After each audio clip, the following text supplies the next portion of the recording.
Hello, everybody. Scott Fishbowl scoring has just been released, and drafts are right around the corner. This week, we're navigating the first of many Scott Fishbowl mock drafts.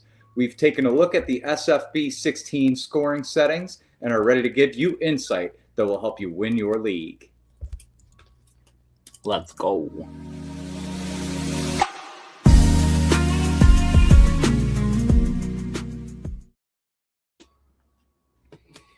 Hello, fantasy football friends. I'm Mike Vadala here, joined by my co-host Nate Paulvote. Nate, how you doing today? Oh man, it's a Monday. It's the first day of June. It's the first day of summer break for my kid. Had him off to camp this morning. Doing great. Looking forward to some card drops and some Scott Fishbowl mocking, buddy. Absolutely, me too. And without further ado, let me introduce our first ever guest on Mock Draft Mondays, my good friend, Josh Walsh from LJ3 Cards. Josh, how are you today?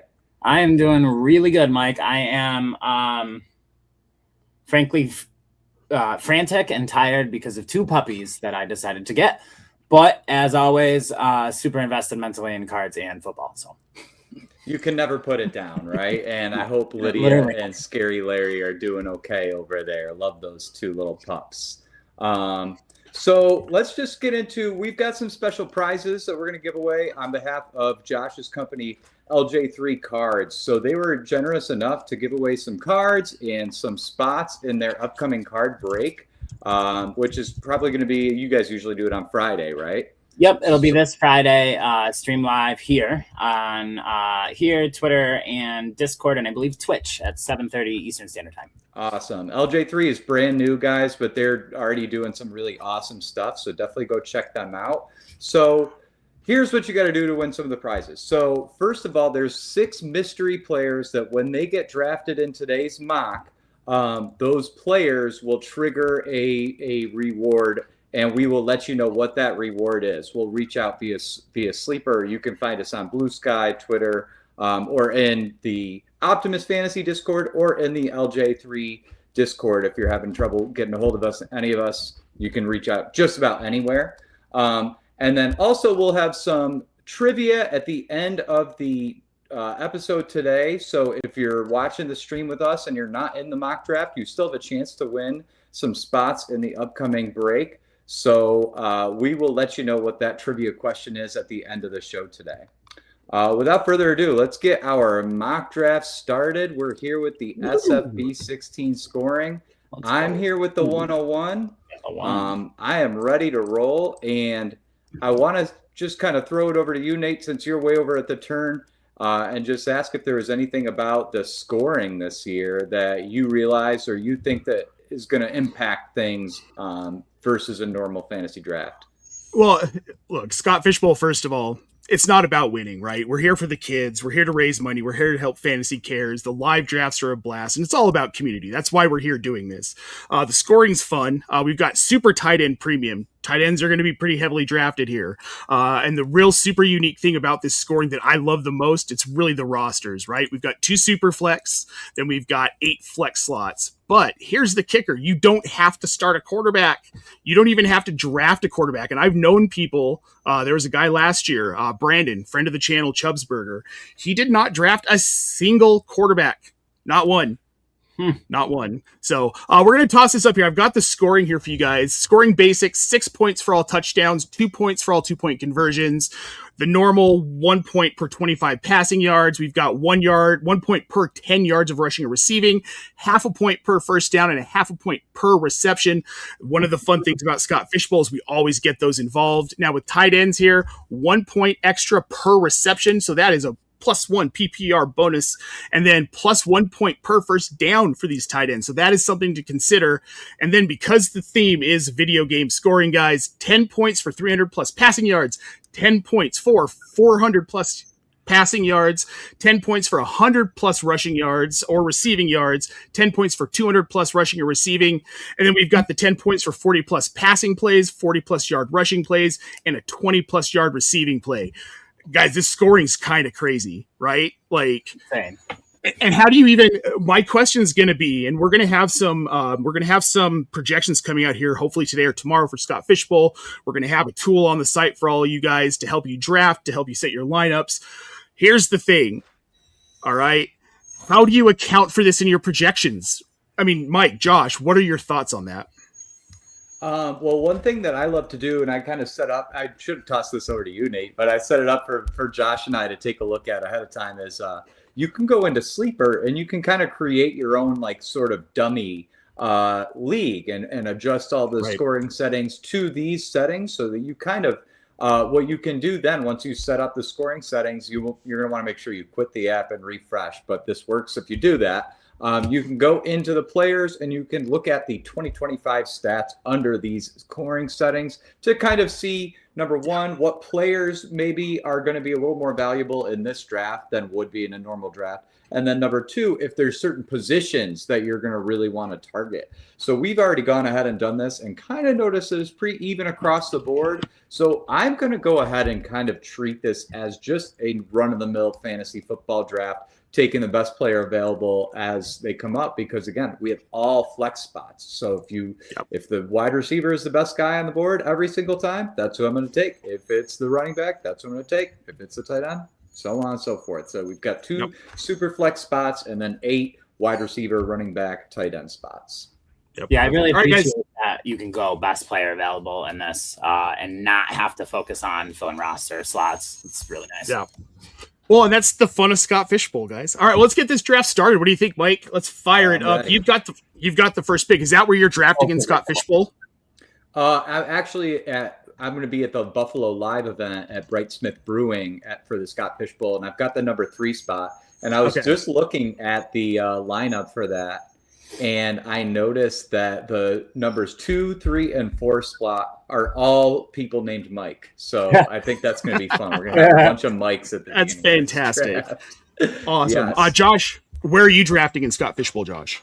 I have not joined. I have not joined anything to draft in Scott Fishbowl yet. This will be my first mock for one. All right, I love it. One before I will be this year though. Maybe I'll just tag along with Mike.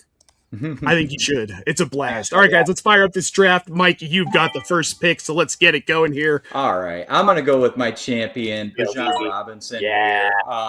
I love Bijan. I think him with Kevin Stefanski this year. We know that what Stefanski did with Nick Chubb in his prime, and I think you could argue that Bijan Robinson is a better running back than Nick Chubb. I think he's going to lean on the talent of Robinson to get through some kind of rocky QB play this year, potentially. And it doesn't hurt that Bijan helped me win a couple of leagues last year. So I owe it to my guy to go ahead and take that pick. Beat me last year. I think the thing with Bijan too, with this scoring specifically, the big plays, one, getting those 10-point bonuses for like the 400, 200 yards, whatever, rushing the 100+ yard games, but his first downs, like that's an additional probably like 2 to 3 points a game from him that you're going to get. Jahmyr Gibbs being the second player off the board to Blumpkin Latte. All right, Gibbs, Bijan. I feel like really in this, they're kind of a toss-up, Mike. Like you could go one or the other and be totally happy with it. Absolutely. And like the talk this year, a lot of analysts I'm hearing are kind of into Gibbs over Bijan. And I would have to assume that's more situational. I think that the Lions, it's reasonable to say the Lions are going to be in a position to score more often. They're just overall a better team. And that's why you go Gibbs. I'm going Bijan kind of just based off. I think he's the better player. And I think he's in a similarly fruitful position as well, just because, they're gonna lean on him very heavily. I would say proven workhorse for Bijan too, right? Where there was a lot of spelling with Monty in the past. I don't see it happening the same way with Pacheco for Detroit, although he will have a role there. Gibbs hasn't taken a lion's share of those touches every single year. Yeah. Well, that's going to be interesting because we know Pacheco's kind of that David Montgomery type, like ground, pound and ground type guy, right? But will they use him that much? Or are they going to lean more on Jahmyr Gibbs? I think they will lean more on Jahmyr Gibbs. All right, guys, we've got Christian McCaffrey off the board at 103, Jamar Chase 104, Brock Bowers 105, Puka Nacua 106, Jackson Smith and Jigba off the board at 107. Then we have got Trey McBride at 108, Ken Walker at 19. I don't hate the Ken Walker pick at all. I think he's going to get a lot of volume and a lot of first downs, Mike. It feels a little early for me for Ken Walker, him being the 4th running back off the board. How do you feel about that? Yeah, I'd have to say that's a bit early too. There's, we still got Jonathan Taylor on the board, James Cook here. After that, then you can start looking at Kenneth Walker in terms of running back. But we also have some pretty studly wide receivers on the board still too. You got Amon-Ra here, Justin Jefferson, and Drake London should all figure to be target hogs. Grabbing those. Also, the 20-yard receiving play is a bonus that rushers don't have. So they're going to get that 10-yard or 20-yard reception 10-point bonus, which is also something to factor in here. Yep. Makes my pick pretty easy here, guys. Seeing Amon-Ra just taken. Gotta lean RB heavy. So many are off the board already. There's not a ton of elite left. It's got to be Jonathan Taylor. He's still gonna dominate, obviously, any touches there. They don't have much in the backfield behind him. DJ Giddens is not gonna be a thing. JT is the easy choice for me here. No, if anything, maybe they get the rookie involved there. I like Seth McGowan a little bit. I mean, just in terms of a handcuff, I don't think he'll be taking any meaningful carries away. Fair to cough JT too if you are an owner, right? You're relying on him so thoroughly. If anything does happen, you should have a backup plan. Mm-hmm. Yep, absolutely. This is kind of tough, guys. I'm sitting here. I got CeeDee Lamb here at 12, and I'm on the turn. I don't know whether to go running back or to go wide receiver. Kind of looking at what's on the board. I'm going to pivot to Devin Achane. Dual threat, right? Like he's a receiving he's a receiving running back. He's going to get the targets. He's going to get the first downs. He's going to get the touchdowns. And Malik Willis is the quarterback. Exactly. Who else is there? Malik Willis is their quarterback. I mean, maybe we'll see some Jalen Wright. Maybe we'll see some more Ollie Gordon this season, but I can't see it. Drafted, I think, is just Chris Bell. They got Chris Bell. Yeah, they got a couple of the receivers. A bunch of rookies that are kind of all question marks. Yeah, I mean, they're going to lean on Achane very heavily there for sure. They have to. Yeah. Yeah. Plus that rushing receiving bonus. Ooh, I love that pick from you, Josh. Right there. That's my guy. You already know. At this spot, he hasn't been taken yet. You want to talk about first down conversion? They're going to use him all the time to rush for first downs. It's all Buffalo does it just as consistently, if not more, than Philadelphia. Honestly, with Josh Allen.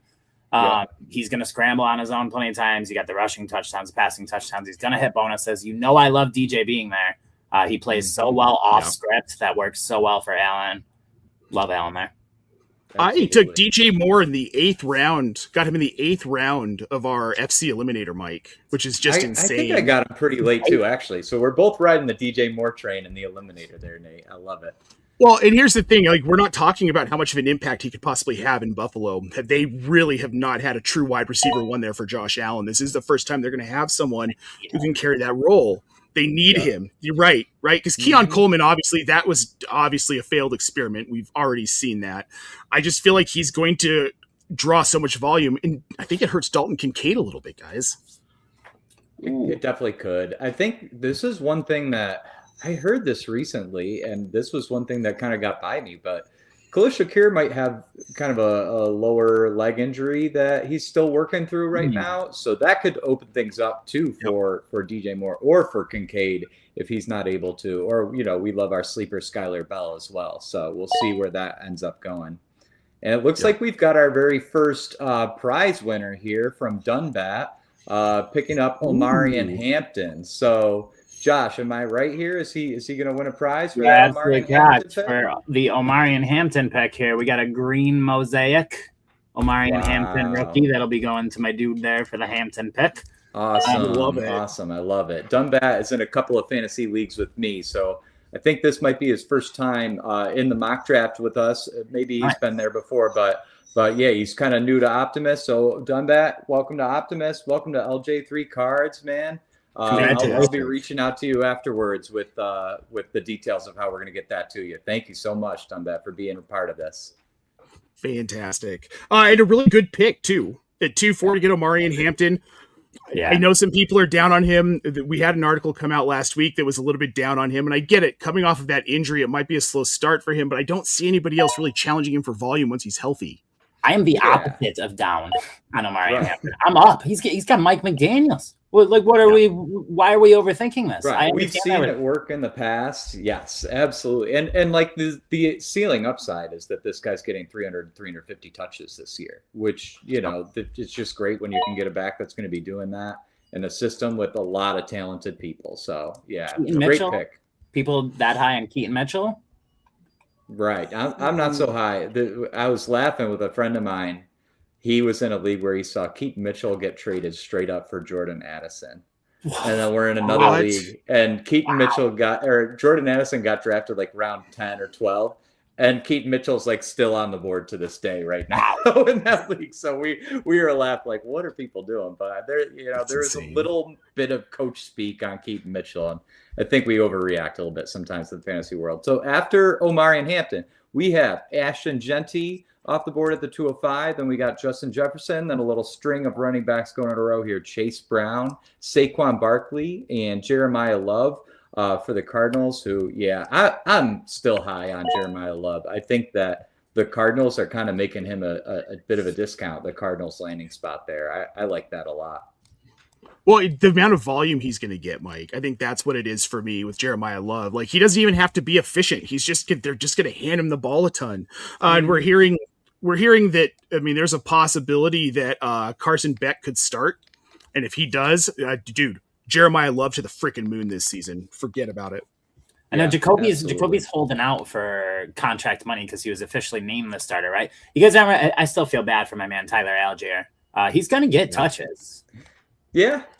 I think he could vulture a few, but like he never hurt Bijan really. Like Bijan was still good, and then you could have a couple games where like, oh, Tyler Algier 16 points. Like I think you could see that happen again. I'm at the turn here, and I just see the last two kind of tier one guys on my board right here are Drake London and Nico Collins. They're both right at the top of the queue.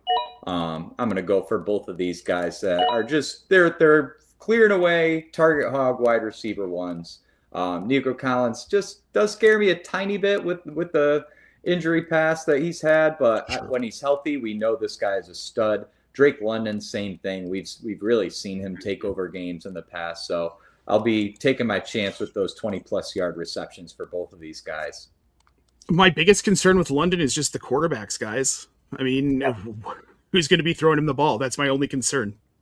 Totally. Penix has looked fairly healthy so far in anything I've seen. So I do believe Penix will start, but how can you trust that knee? Or any of his knees at all at this point? 4 major knee injuries. One cool little tidbit that like I just heard on a podcast the other day was like when you tear your ACL, that player's chance of tearing it again does increase, but it increases from like a 0.03% chance to tear it to like a 1%. It's not really significant. So we could be kind of we could see Penix more in Dynasty League. I don't think I'm targeting Penix in this draft. But in a Dynasty League, I think he's pretty much at a discount right now. Probably the lowest price that you'll be able to get for Penix there, especially if he can start the season. That would be great.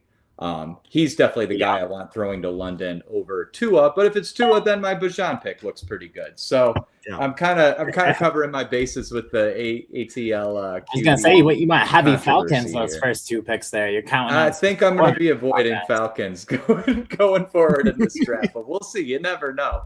All right. What about Kyle Pitts? Kyle Pitts, come on. He is one of my favorite. I do love. Yeah. Is he still going to be a Falcon? I mean, guys, I love that's a good question. That's a good question. We haven't talked about it yet. The Myles Garrett trade just happened. Who's to say? I know. Oh my gosh. Yeah, that is a crazy development. So for anybody who's watching right now that doesn't know about this, Myles Garrett is going to the Los Angeles Rams. I think we all non-Rams fans should assemble and sign a petition to not allow this to happen. I'm determined to make sure he does not end up a Ram. Whatever we can do to get that man out of Los Angeles would be great. So after my Collins pick, we had Chris Olave off the board, then Jayden Daniels, George Pickens, Colston Loveland. We had Rashee Rice at the 306, Derrick Henry, Kyle Williams, and oh my goodness, Dunbat, another big winner with the Luther Burden pick. Woo! He's now gotten our first 2 prizes. So 2 in a row. Know what he wins for picking your favorite player? Yeah, LB3 is my guy. If you get to know me at all, I am obsessed. I have been obsessed since the start of the season, since I got back into fantasy. Well before LB3 broke out, has been my dude. by picking my favorite guy, we're going to give you a free spot in the next break. So we will be opening up a case of Phoenix Hobby Preferred Football, 2 Topps Chrome Megas, and I believe 5 Select Megas. You will get a team out of there. Whatever you get for those cards for that team, yours. Amazing. Fantastic. Awesome. We love Josh, it. thanks again for being so Absolutely, generous and Stoked to helping do us it. out and helping our people out, man. Love you, man. Yeah, that's why I built the community I built too with LJ3 with my buddies. This is what we love to do, man. Let's hang out and talk football. Everybody get each other cool stuff. Absolutely. So you're up with about 18 seconds on the clock there, Josh. So I wasn't even looking. I will buffer for you here for a moment. Oh, but even if you end up with Josh Jacobs, who's at the top of the queue right now, no, that can't happen. Yeah, I'm hearing you there. I think, we've seen in the past. I'm not commenting on exactly what's going on, what I believe with the Jacobs situation, but in the past we have seen the NFL kind of wait for the legal process to play out, which really is probably more likely to affect Jacobs next year than this year. There is still the possibility. I think the NFL can use something called like the NFL exempt list or something to serve him a suspension before we see the legal process play out, but that has not been used very often. And I do think he is kind of a value right now because we're seeing him drop there. Now, Nate, you did kind of pick one of our secret players, and that's not supposed to happen. So that's okay. So Tedero McMillan is one of our secret players. So I'll think of a different player. You know what? Tell you what. Hold on. I can pause the draft. I can reverse this. Give me just one moment. Pick somebody else. Well, I think that then anybody's going to know that. I was going to say now it's all right. Yeah. Pick another player. My bad. All right. All right, so I've got another player. I'm gonna write it in a separate Google Doc. Whoever picks that player will receive the Tet McMillan card. So I'm gonna look down the queue at one of these players coming up here. All right, so there's another mystery player now. Whoever picks them will receive a Tedero McMillan card. It's all good. We're kind of doing this somewhat on the fly here. Everybody in this group also has day jobs, and we are working hard to make sure that we can bring some cool stuff to you guys and also give you fantasy insight that's going to help you win your leagues. So appreciate everybody for bearing with us there. We're ready to go now. Liking that squad there with that Drake May pick. It's nice stacking 2 stud running backs, got a stud young breakout wide receiver, Drake May. Obviously had a lot of big plays last year, and we're all counting on the fact that AJ Brown's going to be a Patriot, right? Probably. I mean, yeah. And that the Rams were the other team. The Rams were the other team. Like Myles Garrett just went to the Rams, so I don't see AJ also going to the Rams. They cannot do that, right? Like they literally can't. I'll cry. Seems illegal. Right? Yeah, I'll cry. Don't allow that, please. Right. Well, okay, you're really gonna have AJ Brown with Devontae Adams and Puka Nacua. That's just that can't happen. and the 17 tight ends that they're going to have on the field at every given time. Yep. So, speaking of tight ends, we have a winner at the 408 with the Tyler Warren selection. Big Game Jameson. Is that what this is? The name gets cut off, but is that our Big guy? Game James? Big Game James. Sorry, buddy.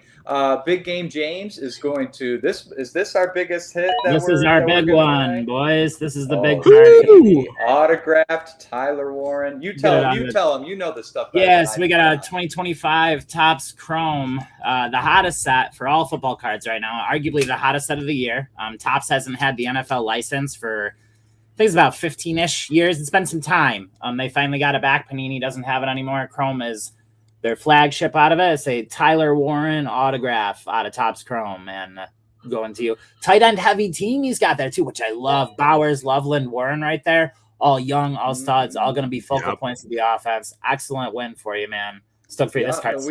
We've got 2 more winners right now. So I'm going to go over I'm going to go over the picks from this round, and then Josh, you can tell these guys what they won. So this round we had Egbuka, Breece Hall, Drake May, Bucky Irving, Devonta Smith, Jamison Williams. There was Tyler Warren at the 408, Jalen Waddle 409. Two more winners in Travis Etienne and Harold Fannin at the 410 and the 411. Josh, tell these guys what they won, and I am going to make my pick. Yeah, sounds wonderful. So for Harold Fannin, we got a Harold Fannin Select Shock on the black and gold, it's called. Prism here for Harold Fannin Rook.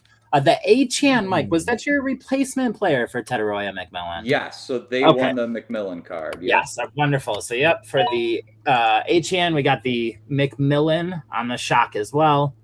The red and black shock from Select rookie card going to those two. And we got one card left, guys. I'm excited to see when this goes, or if it's possible, depending on how things are being drafted. This could be we'll see. Yeah, good. We might have to give this guy away on a trivia after the show as well. If he doesn't get drafted. That'll be a late round pick if we do see it happen. But yes, congratulations to all our winners. So that was Carl Safchik. You won the Tetero McMillan, and our guy Jeff BSL. He won the Harold Fannin. So love that. Love to see it. And then I took Josh Jacobs. I think that's a massive value at the 412. If he does end up playing, I mean, he's an RB1. So, or very top end RB2 at worst. So I felt okay by taking that. I'm trying to do a thing because I'm in so many leagues this year to really not let my opinions of players keep me completely away from drafting them. I still am going to have less Josh Jacobs. I'm going to have less Deshaun Watson. I'm going to have less Jackson Dart in my rosters, but I'm not going to completely avoid them. I don't want to just lose because I'm trying to be kind of like, draft with my heart a little bit too much there. So I'm okay. Take it. Josh Jacobs at the 412. There was no chance you were getting that 2 weeks ago. So I'm okay with that pick there. After my pick, we have Bashal Tootin at the 502. Oh, sorry. I also took Zay Flowers, so I love this year. Then we got Bashal Tootin, Lab McConkey, DJ Moore. Wow, 5th round, Nate. 5th round, DJ Moore. Jalen Hurts, Terry McLaurin, Javonte Williams, Joe Burrow, T. Higgins. And then we've got Magic Duncan up on the clock at the 510. Josh, how do you feel about the Bengals this year? We got Joe Burrow and T. Higgins just coming off the board. We know that they did that Dexter Lawrence trade. Dexter Lawrence trade was huge. Yeah, I love that. I love the Dexter Lawrence trade for the Bengals. I mean, you're not guaranteed to hit on the player at that slot. I think it was the 9 or 10 pick. Dexter Lawrence is a baller when healthy. Last year wasn't his best year, but anything before that, every team in the league would have signed him. Almost everybody wanted to trade for him when he was made available. It was rumored he was going to the Bears. I was bummed that didn't happen. The Bengals this year could be great. It all depends on Joe Burrow. If Joe Burrow can stay healthy, they will have them in any single game that is played without a shadow of a doubt. And, I have some bias, but it's hard to pick a better tandem than T. Higgins and Jamar Chase. Yeah, I mean, also on top of that, they have 2 less games against Myles Garrett this year now, so that should help them out a bit. Yeah, it should help massively. All right, I'm a little torn on what to do here. Give me a second, guys. Okay, yeah. So after the T. Higgins pick, we saw Quinshon Judkins now go at the 510. This guy was going deep in drafts earlier in the offseason, and we are seeing him really shoot up the board here. I'm kind of shocked to see Judkins at the 510. Nate, what do you think? Is this what you've been seeing, or is this a little bit higher now? He's moving up. People are really worried about that knee injury, and I am too, and I get it. And people are also worried just kind of in general about the Cleveland Browns. Like, who's going to be the quarterback, right? What is this offense going to look like without Kevin Stefanski? We're looking at a Todd Monken offense. Maybe they're going to run the ball a lot more, but Monken might spread that out, right? Because we've still got Dylan Sampson there as well, who was another rookie last season who, before Amari and Hampton was ready to play, we saw a lot of Dylan Sampson. So I don't know what's going to happen there. However, I'm a little bit higher on him than most, just simply because it's Cleveland and they're just going to hand him the ball a ton is how I feel about it. I think Sampson, if they use him effectively, Sampson is a dangerous pass catcher as well. If they scheme things up right in Cleveland, they should utilize Dylan a bit more catching out of the backfield. He's great. Yep. Oh, no, I completely agree. And this is the time, folks. This is the time for Kyle Pitts. Had to happen. Got him. It had to happen. I got him 6-1. And I just look, whoever's the quarterback is, I really don't care because Kyle Pitts is the guy that they're just going to funnel the ball to when they're throwing. Pitts in London. Kyle Pitts. What about Zachariah Branch? No believers here? Not really. I mean, look, could he kind of break out and have a good season? Yes. Is it going to happen soon enough for him to be valuable in Scott Fishbowl? Probably not. Yep, that's fair. I would agree with you there. Again, struggling here. Oh, come on, your guy's on the board. I know. I gotta Okay, yeah, there's one of them. I was thinking Odunze, but I like the Caleb pick. It is super flex, so you're actually I like that pick right there. Definitely. I mean, Caleb has more rushing prowess than people give him credit for or people think about in fantasy as well. And it is not just eluding a sack. He was top in first downs. I think it was Josh Allen, Jalen Hurts, and Caleb Williams is up there in rushing first downs last year. He gets out of bounds right away when he does it. It's every single time. Dude does not get hit. Yeah, he's really smart about it. I love that. Yeah, that's that's a point I didn't even really think about was his rushing first downs in this league. Now, I see you've got the Josh Allen Caleb stack. Josh, we've talked about this a bunch of times. Nate, I know I wrote an article this past year that in a dynasty league, I traded Josh Allen away for Caleb Williams straight up. Ended up winning that league. So, look out for Caleb Williams, you guys. I think he is on the upward trajectory, and along with Ben Johnson and that talented group of pass catchers, the Bears are going to be out for blood this year for sure. Again, bias here, but Caleb Williams is becoming the face of the NFL, guys. Look at what's happening right now. He's on the cover of Madden. They're in 7 primetime games. They're on the Christmas Day game. He was on every draft thing. They are very definitively saying, this kid's going to be good, and we want him to be one of the faces without a shadow of a doubt. He's everywhere. Everywhere you look, Caleb's there. Absolutely. Nate, what were you saying there, man? Oh, I just wanted to point this out. I love this comment. Started a QB run. We've got now 4 off the board in a row here. It's interesting in this format. We've seen people waiting on quarterback, right? It's super flex. You can start 2 of them, but people are leaning towards these other positions, and I get it. I don't know that I'm going to draft a quarterback here, guys. I mean, you might not get a chance to, Nate, if you continue this run here. Yeah. To list all those guys off, after Caleb Williams, we had Christian Watson at the 603, Cam Scatterbu at the 604. Then here's our QB run: Justin Herbert, Jackson Dart, Trevor Lawrence, Dak Prescott. We had 2 of Josh's Bears off the board in a row, Odunze and DeAndre Swift. And then we had Bo Nix off the board. And I'm keeping this QB run going. I'm going to go Patrick Mahomes, Brock Purdy, back-to-back here. Fill out my 2 super flex spots. I feel like Pat Mahomes is a pretty good value here after all these other quarterbacks go off the board.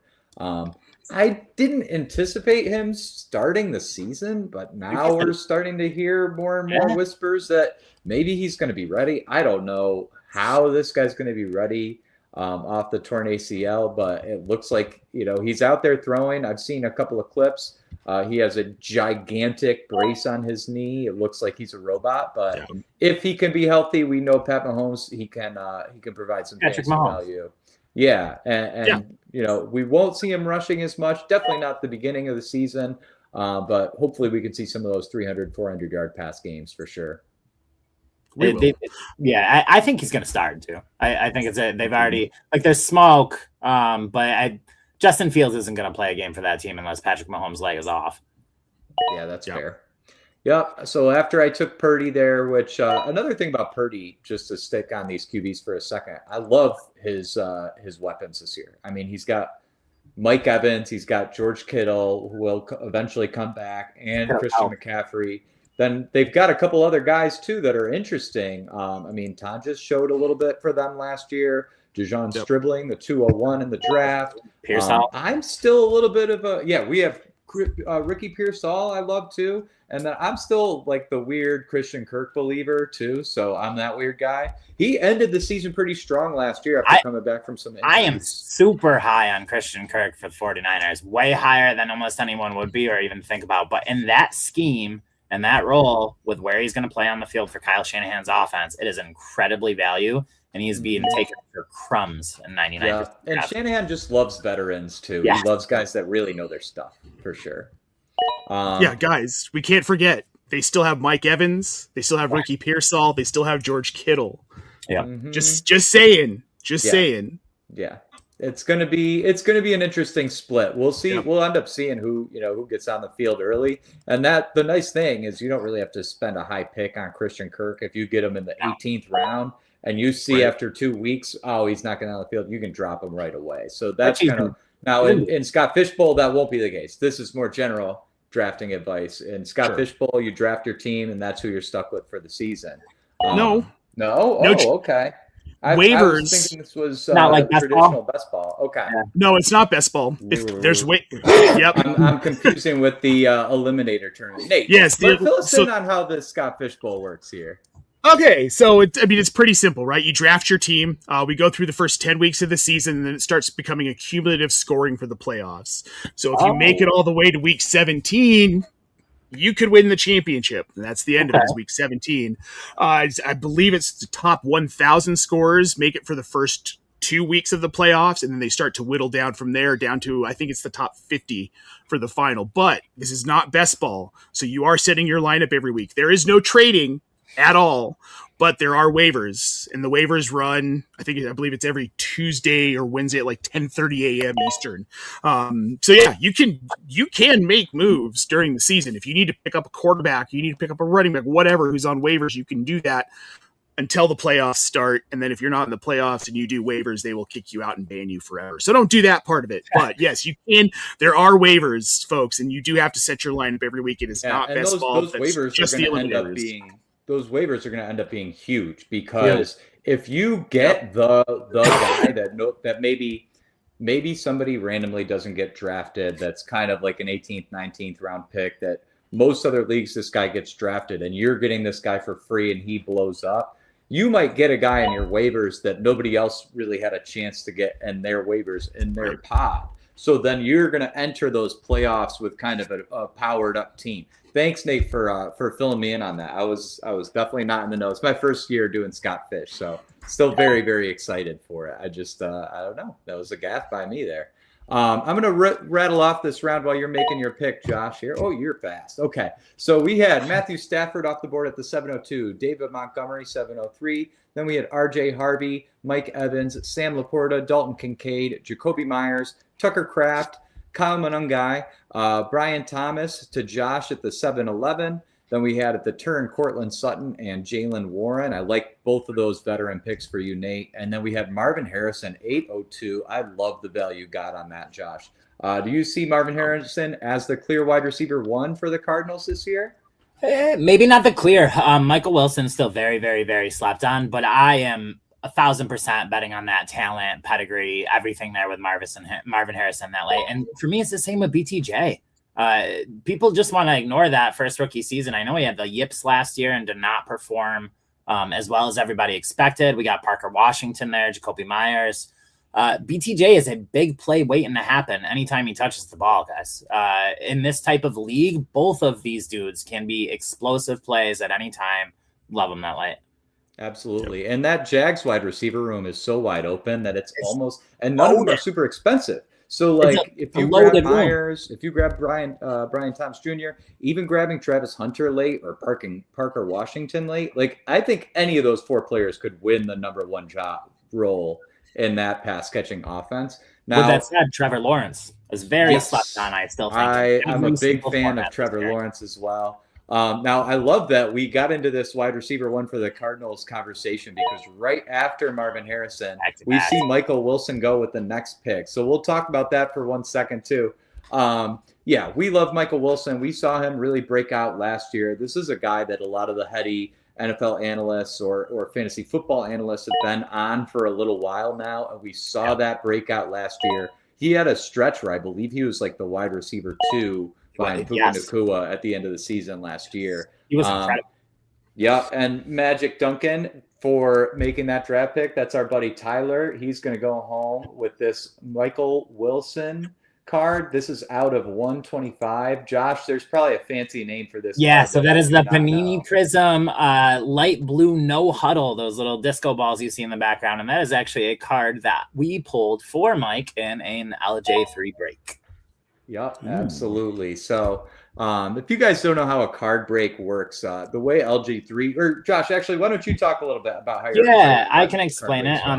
There's two different types of formats. Generally, we do random team breaks. There is pick your team as well. But what it is we just get a supply of cards, open them with you guys live on stream. You pay a certain amount of money for a certain number of spots. Right now, the one we're running is $25, which is generally less than half of the cost of a box. You get the cards for every single team on there. And for example, in this break, we're opening up, again, I think 8 boxes of cards. We've had sessions where, we open 12 boxes of cards for people. Have a lot of fun doing it. And that's the general gist. So a lot of people will treat it in the way where, hey, I paid $25. Maybe I'll hit $1,000 card, or maybe I'll fill my collection with something. Not too much different than opening packs yourself. Just doing it with us live on stream with a lot more quantity. Love it. Yes. And I've been a part of a lot of those breaks with you guys. It's always a fun time. We get people in there talking to each other. And Right, the cool thing about your community, Josh, is I love that everybody loves to trade their teams around. 100%. So when you end up, some of the times you get to choose your team. Sometimes you get like a random team. So if I have like the Cincinnati Bengals, then that means I'm going to get all the Bengals cards that get pulled. Now, if there's a Bengals fan in your Discord or on your X account or whatever that wants to trade the Buffalo Bills to me, then I can make that trade, and then I'll get all the Bills players. Yeah, the community has worked collection really well there. The community has worked great. There's a lot of trades. People are really good about being generous with their PC teams. So the whole community we built so far, everybody again wants to help everybody out. So if your friend likes the Bucs or your friend likes the Bills, most of the time people are down to trade those teams. Oh yeah. Nate, anybody coming off the board here recently that you're seeing as a big reach or a good value here? We had a bunch just go. Blake Corum on your end feels like a little bit of a reach to me, Mike. Just because, and I understand, and I'm excited about Blake Corum to finally get his day in the sun, but Kyron Williams is still there. Kyron's not going anywhere.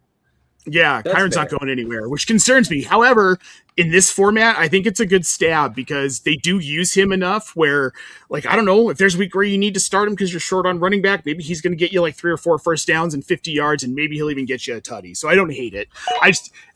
For me, it's a little bit early. And same with DK Metcalf there at 8-10. I'm kind of off of that Steelers offense with Aaron Rodgers. I'm not excited about the pass catching options. Jaylen Warren being an exception for me. Yeah, the Pittman ad I think should help Metcalf and Pittman, right? You'd think, because now other teams have to cover more than one guy. Yeah, but it's still Aaron Rodgers, and we saw. I don't trust Aaron Rodgers to get the ball down the field to these guys. I think we're going to see a lot of passes to tight ends. We're going to see a lot of Pat Freiermuth with Mike McCarthy there, and I think we're going to see a lot of Jaylen Warren and Rico Dowdle running the ball. Strange situation. I like Rico Dowdle on that team. I hate Aaron Rodgers, so watching his downfall is great. I hope he plays until he's 62 and looks worse every year. Notice the Bears hat, everybody. Notice the Bears hat. Oh, yeah. Yeah, and funny enough, Rico Dowdle just came off the board here at 9:08. Right after Hubbard, too. How about that? Yep, the old Panthers backfield going back to back. I'm actually a big believer in Hubbard this year, too. He was phenomenal to close the year last year. People kind of ignored him after Rico Dowdle had those, two monster games, which were the largest for any fantasy running back all year. Just drops, almost 300 yards in one game or 5 tutties. It was insane. And then everybody just kind of ignored Hubbard. I think the last 5 weeks, he was a top 10 running back. Yeah, and we can't forget that Hubbard got that giant 4-year extension from the Panthers right before the beginning of last season, I believe. So we know he's a player that they believe in, that they love. We're going to hear a lot of Jonathan Brooks talk over the offseason. And, I'm hoping that Jonathan Brooks can get back to 100% and be an effective player. And if he can threaten Hubbard for that number 1 spot.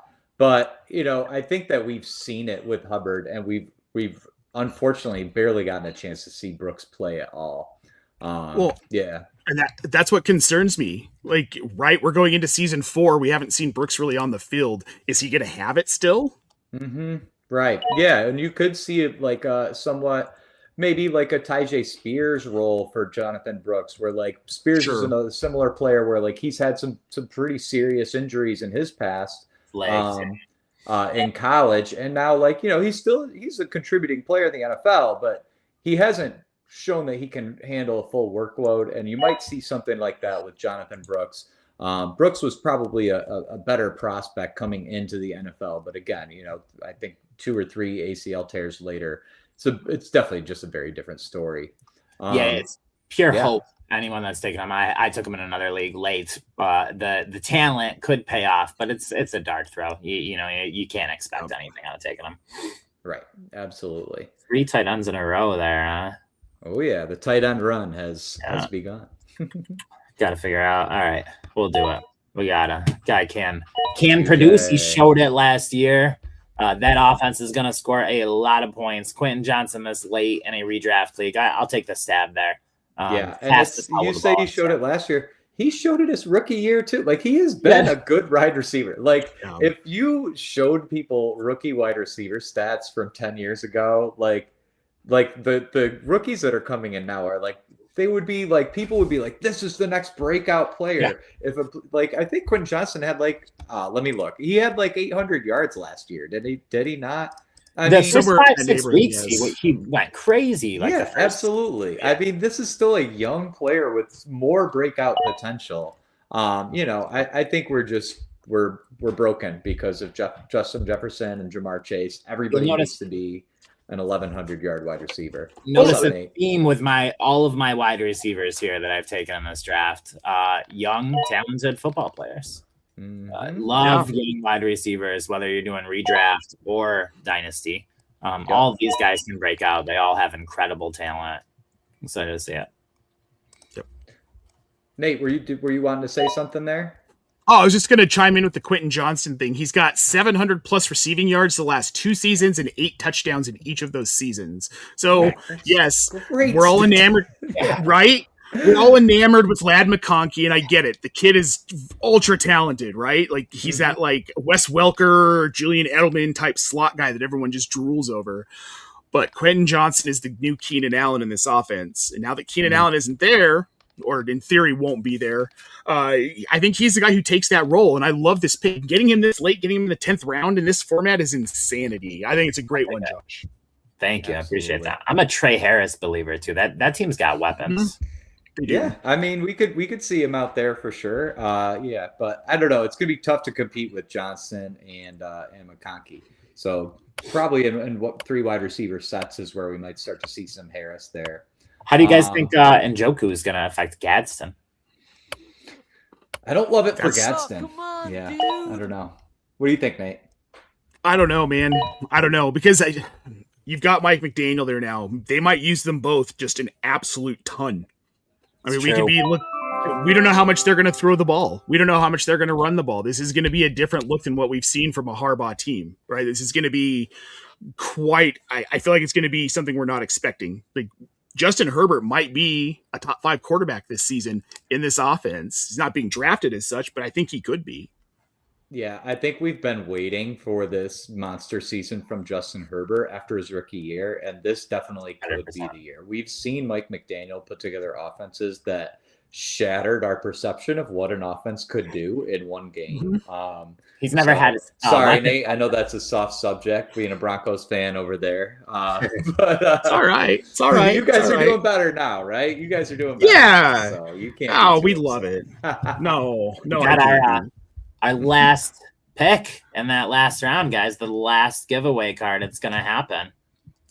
Looks like our buddy Boba Shelley. Okay. Mr. Shuckster there. Tyler totally Shuck. Forgot that Shuck was even a mystery player. Right. Yeah, so we got for you, Boba. We got a Tyler Shuck Phoenix Paragon rookie card coming to you. Good. I know, Mike, you're not necessarily a believer in Shuck. I am. I think that Kellen Moore offense is loaded. I love everything they did in this offseason. I think Shuck the last 8 weeks of the year proved he can ball, and Kellen Moore will make him successful. I love the Saints. Love everybody on the Saints offense this year. Oh, yes. 2 years ago when he was at the Senior Bowl and people laughed at me, we walked away from that Senior Bowl Tyler Shuck was the best quarterback in Mobile that year. It wasn't even close 2 years ago. And I'm freaking stoked that he's getting a shot in New Orleans. I don't love the team around him necessarily, but I think he is a very good quarterback. And in fantasy, look, dude, he could very easily be a top 10 quarterback this season. Olave, Tyson, Achane there now. They are scheming up to build around him, clearly. They're letting Moore go all in. Yeah, I got to move Shuck up my rankings. I think I wasn't in on the player, but the more I talk to people about it, I do think my perception's changing a little bit. Not necessarily on Shuck, because I have to go back and watch some films to make my opinion on that, but I believe in Kellen Moore. I think that Eagles Super Bowl was in large part because of Kellen Moore and his offense. I believe in the offensive weapons that they've added. They already had Chris Olave. They still have Alvin Kamara there to back up or spell Travis Achane, the new signing. They drafted Jordan Tyson. I think that this team really could go off. I think that's actually it's a smart play there to go after Shuck. And I think my big thing why Josh thinks I'm a Shuck hater is that if you're not into the hobby, into the card trading, Tyler Shuck is isn't he crazy valued? One of the most chased guys? Quarterback chases in the hobby are just the thing to chase, right? So anybody that has potential, with this year's stuff, that the highest on anything market wise is Jackson Dart. I don't get it. I don't see Jackson Dart being the long-term solution for the Giants, but I am also a little bit of a hater. I just think he plays too recklessly. With that said, his card market is out of this world because everybody wants the next Patrick Mahomes rookie. Everybody wants the next Victor Wembanyama rookie. Everybody wants to get the cards of potentially the next, face of the league. So QB cards go high. So yes, Saints are a huge team. Mike traded out of them. He won them in a random and traded them for the Bills. And everybody was like, the Bills. Mike's like, yeah, I want to build my collection. Yeah. To any card collectors out there, just a news flash. Josh Allen is better than Tyler Shuck. I'm going to just go out on a limb and say that. That's absolutely fair. Just a little bit better. He's a little bit better. Just a little. So, all right. So let's see, as we're wrapping this up, are there any teams that you want to take a closer look at here in this draft? Well, I want to highlight a couple here real quick. The first one I want to highlight is Magic Duncan, a drafter after my own heart, going without a quarterback, also without a tight end, which I find interesting with the premiums. But look at this team. We got Amon-Ra St. Brown, James Cook, Garrett Wilson, Breece Hall, Quinshon Judkins, Christian Watson, Kyle Monangai, Michael Wilson, Parker Washington, and Ricky Pearsall. This is a team that if it goes the right way, and you're starting these guys most weeks, that's a lot of first downs. That's a lot of yardage. Parker Washington is someone I think people are really sleeping on this season. Love Parker Washington. Love Parker Washington. I think it's a really good team. I'm really happy with it. Mike, let's look at your team though. Let's talk about this one. You got two quarterbacks. You skip tight end completely, which I think is interesting, giving its tight end premium. But I like your team. Now, my one question, Zay Flowers in the 5th round. With everything that they've done in that offense, all of the parts and pieces they brought in, do you still think that Zay Flowers is a top 12, top 20 wide receiver this year?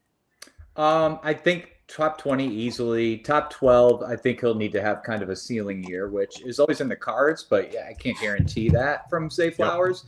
I do think that as we're looking at this pass catcher room, he's still the most dynamic player they can get the ball to this year. We know that they love to pepper him with targets. We saw them start to work him downfield a little bit more last year as well, which he was really great at in college. So love that for Zay Flowers. I'm just kind of betting on a bounce back for the Ravens in general. If we're going to have a healthy Lamar Jackson, we can't forget that this was the MVP 2 years ago and the top scoring offense in the league. So I'm okay with drafting Zay Flowers there. I think I was kind of going for a little bit of ceiling. I know that he can have those big explosion games. He's kind of he's definitely lethal after the catch and can break those big plays. So yeah, I do like Zay Flowers there. Yep. Quietly number 7 overall last year in this league scoring settings. Zay Flowers is consistently slept on. Nobody believes it. They ask why he gets a contract extension. He does. People expect him to have 135 yards every game and look like Jetta. He just does it differently, but he puts up numbers. Yep, he does. All right. And We'll do this. We'll do this for Jamie real quick. He wants to see his team talked about here. Look, I'm going to be honest. We love Jamie. Big time friend of the show. 3 tight ends early. Obviously, the Tyler Warren won the card. Colston, Loveland, and Brock Bowers. 3 tight ends in the first 4 picks in this format. It's an interesting way to draft. How do you guys feel about this one? I love it. I absolutely. All 3 of these guys are going to be the top pass catchers on the team. Again, biggest Luther Burden fan you'll meet. Colston Loveland is the number 1 look for Caleb Williams naturally on almost every single play. He was getting peppered last year. 100%. Yes, and absolutely. I don't think that will change. Brock Bowers is Brock Bowers. I don't need to say anything else about that. Yep. Tyler Warren as well. I am an Alec Pierce hater. I think that contract was ridiculous. I think he is a one-trick pony. Tyler Warren is a freak of an athlete. I mean, he was drafted where he was for a reason. He was great to start the beginning of the year last year. When Daniel Jones got hurt, that impacted the whole offense. I love Warren there. I think it's fun in this type of format. It's good. They are wide receiver 1s. Just because they wear the tight end label doesn't mean anything different like real football. Yeah, yep. I like it too. I think these are all like you got them all at a good value. Loveland's the one I have the most questions about. I know that Caleb loves throwing it to him. He just has 2 really, really talented players that he can also throw the ball to in a Jayden Burden. So I think that's just my one thing with Loveland is just like I'm a lot more afraid of Luther Burden than I am of Alec Pierce or Jalen Naylor for competition with Warren and Bowers there.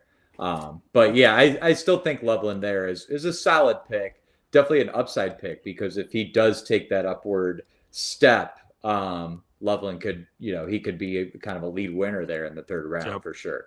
Bears pass catcher is going to be very interesting fantasy wise this year because a lot of people are going to get burned.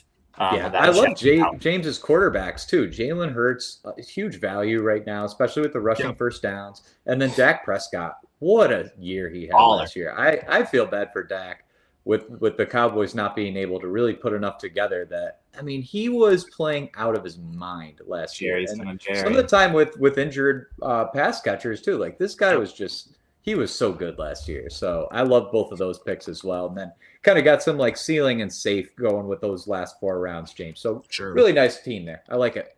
Yep. We love it. We love it. Oh, guys. Oh, go ahead, Mike. I wanted to, before we wrap things up, I wanted to just remind everybody we've got a couple more prize giveaways that we're going to have here. So if you go over to the Optimus Fantasy Blue Sky in about 20 minutes here, we're going to be posting a trivia question over there. We'll also allow some submissions to comment on this YouTube video and over on our X as well. So if you can think of what were the names of Josh's 2 puppies, which I did say at the beginning of this video, so you can back it up for the answer. If you know Josh's puppies' names, then comment on our Blue Sky or on our YouTube or on our X tag there as well. And we'll pick random people from each comment thread that will also win a spot in break 6, right, Josh? Let's go. Yeah, that's correct. Yep, we have 2 more slots available there for break 6 giveaway again, which will be this Friday at 7:30. We will have break 6. You can go to LJ3.cards. It'll contain all our social links there. Or follow us on any of the typical socials. I haven't really Instagrammed. I'm not gonna TikTok, man. I can't make short form video. It's just not me. I'm not gonna do it ever. Sorry. But Twitter, Discord, Twitch, all of the others. In the future too, if you guys are into anything else hobby wise, please feel free to reach out to me. I'd be glad to help if you've never started.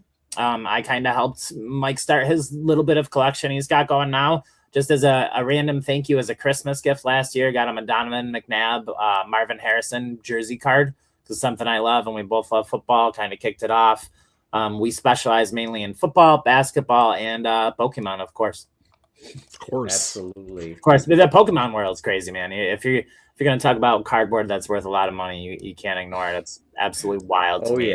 Oh, yeah. I was happy with my blue version cartridge back in the day. But, I can't do the Pokemon cards now. I'm too into football. Crazy. So if you're also like me and you're too into football, just remember that you can visit the Optimus Fantasy Tools. They will grade your entire roster by position, so you know exactly where you're strong and where you need help. It syncs with Sleeper, ESPN, MFL, and Yahoo, and every player value adjusts to your league's scoring and settings. You can find that at tools.optimusfantasy.com. Link is in the description. And well, we just want to thank everybody for hanging with us today. We will reach out in the next day or two to those of you who have already won some prizes. Remember, you can still win some prizes by commenting on our YouTube page, by commenting on our Blue Sky. We'll post that in a few minutes, or on our Twitter as well. Nate, anything else you want to leave our friends and fans with today? Well, Josh, thank you so much for joining us. This has been a blast. Scott Fishbowl season, folks. If you are not signed up, there is still time. So check the link in the show description. There's still time to get in. Probably not for a live draft, but you can definitely do one of the slow drafts and just be part of the fun. Go after it. 30,000 people apply. About 5,000 will get in. So if you don't get in this year, there are a lot of contests you can join. Do the FC Eliminators. We've got some best ball contests on Underdog that might help get you in as well. So a lot of ways to get in. And even if you don't get in, guys, make sure that you help us out. FantasyCares.org. They are fantastic. Last season, $150,000 for Toys for Tots is what we raised from this tournament. And you never know, man. You might get in a division with one of your favorite people. There are people like James Roday Rodriguez who is in it, and you can actually win a chance to draft with him live this season. So get over scottfishbowl.com, check it out, get involved. It's an awesome time, guys. Nice. I just want to say real quick, too, thank you so much for both having me here. It was great. I had a lot of fun. Really appreciate you having me on, and excited for this football season. Lastly, happy Pride Month, everybody. Absolutely. Happy Pride to all of you out there, wherever you are. And I think people say around me that Rochester, New York, first city to establish Pride in the United States. So that might be myth. It might be urban myth around here. It's urban myth. People tell me. It's urban myth. We are the largest. You could have told me community. after the show, Josh. Yeah, that's fair. That's fair. We're the largest community outside of New York City and in New York. So that's okay. That's still that's super fantastic. Cool. We definitely celebrate Pride heavily up here in Rochester. We love it. And yeah, we love all of you guys, no matter what walks of life you come from, for coming here and hanging out with us on the Optimus Fantasy Football YouTube channel. Without further ado, I think I'm going to take us out of here. And remember to check us out all over the interwebs. Love you guys. Like, subscribe, share, all that stuff. Peace out. Bear